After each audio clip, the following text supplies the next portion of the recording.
segue into the superstar shakeup. I don't expect anything to happen, but I mean, if they really wanted to, they could draft JBL to like. That doesn't matter. The what network. Does that matter? Oh, it's one way to listen. I know how this company operates, and I mean, yeah, you could take them off TV. There are ways that they can try to. Oh well, you know, we got him off TV, we drafted him, whatever. I don't know. Yeah.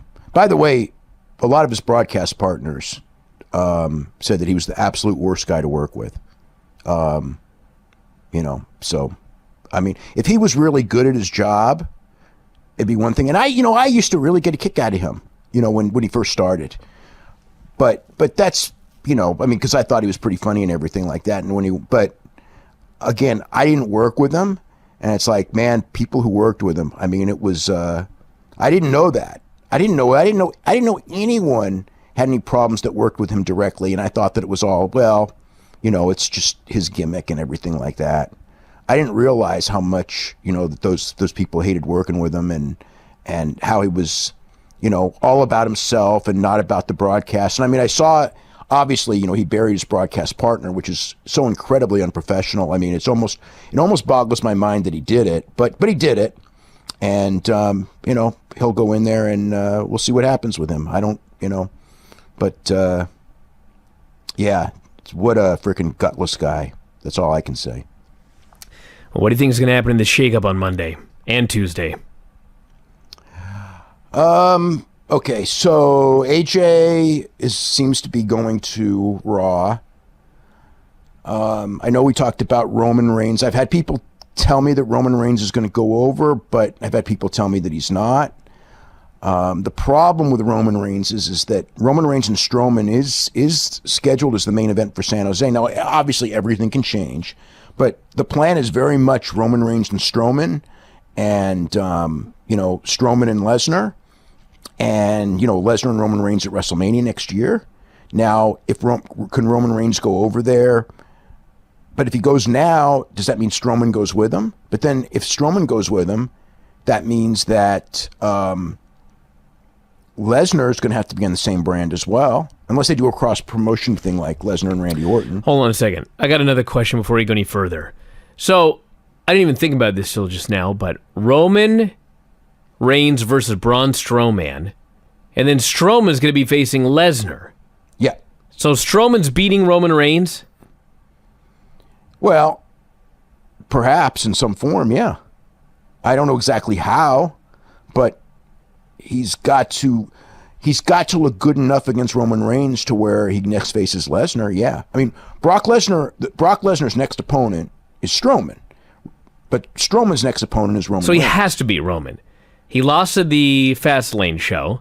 Well, I mean, he got eliminated in 2 minutes at the WrestleMania. They could do a gimmick with outside interference and then segue Roman with the guy who interferes, and you know, I mean, and then go with, you know, and Strowman gets his hand raised in some form, and then go, yeah. I mean, there's some. They're going to protect Roman Reigns. I mean, that goes without saying, and they should. You know, I'm not. You know, if they don't, I'm not someone who says, oh well, Strowman's getting the next title shot, he needs to beat Roman clean. It's like, no, if your company's built around Roman Reigns and that's your direction that you're going, you gotta yes, Strowman probably should get his hand raised, most likely, but you gotta protect your guy if that's your guy, because I mean, in the end, the idea is, you know, to build up Lesnar and Strowman and everyone is to get Roman over. I mean, that's, you know, and we could argue if that's the right move or not, but that's you know, if Roman's going to be their guy, that's the way you do it.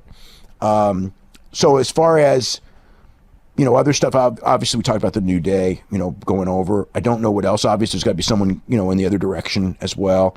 On the women's side, you know, watching the TV, I kind of assumed the Charlotte and Alexa, and it's pretty much been confirmed to me by a bunch of different people that Charlotte and Alexa, and Sasha Banks may be going with Charlotte, believe it or not, on the, I mean, I know that puts away, Sasha Banks going over is something that's been very strongly talked about, which surprised me because I figured. So all that work for the feud with Bayley, it will no longer be.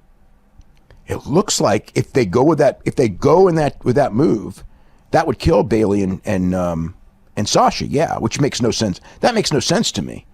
And that would probably mean that Bailey is going to have to work with either. Well, it makes no sense, but it makes no sense if you're under the assumption that for the last 6 months they've been planning a superstar shakeup. I mean, I presume that he came up with this idea a couple of weeks ago. Okay, the moving has been in the books for months, okay, as far as like AJ moving and things like that. That's been known for months. But as far as like the details of different people, that's probably changed this week. So, there's going to be some storylines that they were working on that probably are going to get screwed up in some form because of this. Because when they do the fight, the big picture stuff, I'm sure they did for a long time. But so I think that so Charlotte would probably be on the SmackDown, and if Sasha Banks goes with her, then I don't know who. There'd have to be somebody to go with Alexa. I don't know who it would be on that side, whether it's Becky Lynch or somebody else. I don't know. But I did hear two major women switch on each side. And we'll just have to watch it play out and see what happens. But, nothing happens till it happens. I don't know what's, it's going to be, it'll be interesting. It'll be, I don't think it's going to be like a ton of people moving like there would be to draft, and nor should there be. But on the SmackDown side, I think that, the baby, I think Nakamura and Randy Orton are probably going to be your top babyface. And then you got your New Day as top tag team. There might be some others there. And on the Raw side, I don't know. Maybe it's going to be Roman and AJ, which will be real tough because maybe AJ's the one that causes Roman to lose to Strowman, and they go with Roman and AJ for a long program to keep Roman out of the picture. And that would work.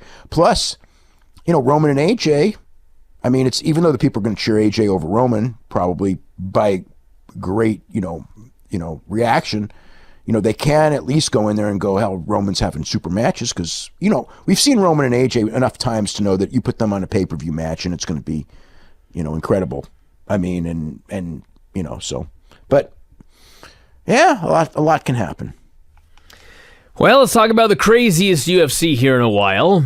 We're going to start at the very beginning, which was the early weigh-ins on Friday, where Daniel Cormier, for a championship match, weighed in 1.2 pounds over the 205-pound limit. He was 206.2. They said, hey, you're a champion. You've got 2 hours to make weight. He made it in 2.5 minutes. He came back 2.5 minutes later. How did he do that? Well, going by a number of fighters tweeting, he did the old towel trick. Did the towel trick. Two guys hold the end of a towel. You get on the scale, you push down on the towel, and you can take a couple pounds off. And lo and behold, he hit 205 exactly, and they cleared him for the fight with Anthony Rumble Johnson. Man, I saw that, and I thought, he looked that, and I mean, he admitted it. He admitted this was the toughest weight cut that he'd ever done, and it looked it. I mean, this looked really tough for him. But Anthony Johnson, man, I'm so astounded by the events of tonight, that fight, and then Anthony Johnson retires. It's like, well, let's not get ahead of ourselves. Well, but that's the big story. We'll get to that. But first off, we're still at the weigh-ins. Pearl Gonzalez and Cynthia Cavillo were supposed to have a fight, and Gonzalez is pulled aside, and she's told, you can't fight. She says, why? He says, well, you've got breast implants, and that's not allowed. Isn't that the day of weigh-ins? No, it was after weigh-ins. She already weighed in. Yeah, it's the day of weigh-ins this happened. This is preposterous. Misha Tate fought in at the Garden. There have been women who have fought in New York with breast implants. Now, at the end of the day, there was a meeting, and then she ended up getting cleared, and so she did fight on the show, but... Did you see Dana? So Dana's out there ripping on the media, and it's like the New York State Athletic Commission said the fight was off, and Dana's ripping on the media for reporting that the fight was off. The commission said the fight was off, and then Dana, whatever they did to clear it, I mean, it's what a, I mean, the idea is there, New York is very, very, very, because people were asking about the deal.